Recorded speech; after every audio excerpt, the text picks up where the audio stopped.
Hi, I'm Joel Perry, the MLO underwriter with Nexa Mortgage. In our last episode, we covered base pay and touched on variable income. Today, I'm putting on my underwriting hat to give you a quick overview of other income sources, where income can come from beyond a paycheck.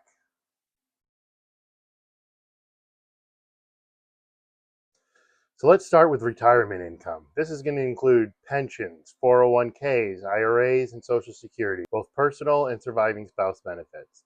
It also covers retirement pay from government agencies or private employers. To use this income, we're generally going to need two things: proof of receipt and proof of continuance, as well as the terms of the income.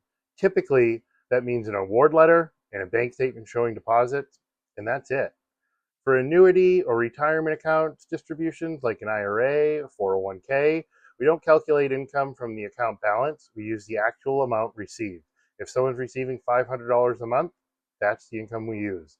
The account balance is only used to verify continuance. We typically reduce the balance by 30% to account for market fluctuation. If the remaining balance supports 3 years of the payment, we're good to go.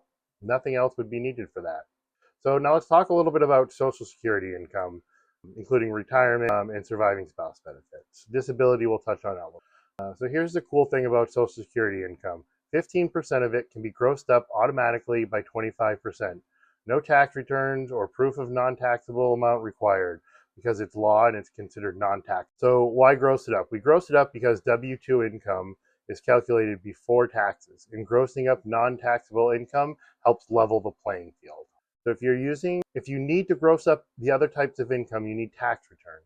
They can help calculate how much a borrower's Social Security, pension, retirement is actually non-tax. So you just subtract the taxable amount from the total reported, multiply that amount by 25% and add it to the taxable portion to get your qualifying income. So now let's touch on disability income, including SSI disability and military disability like Social Security.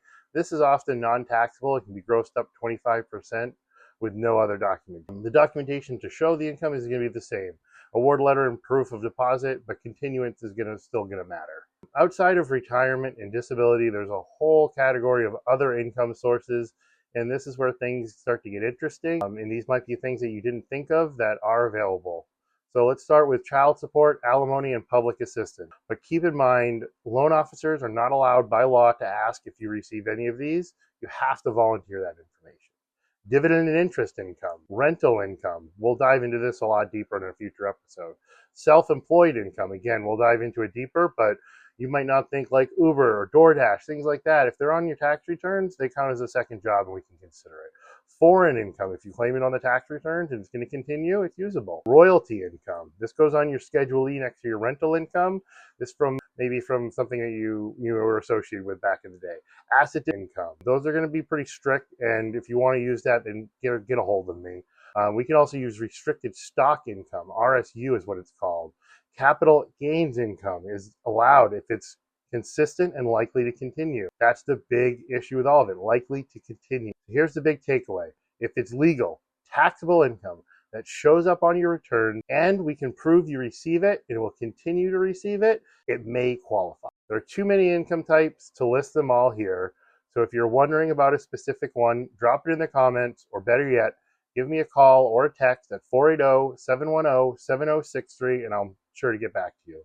Let's make sure your story gets counted. Ask your questions in the comments so others can learn, and I'll see you in the next one. Let's make today worth remembering.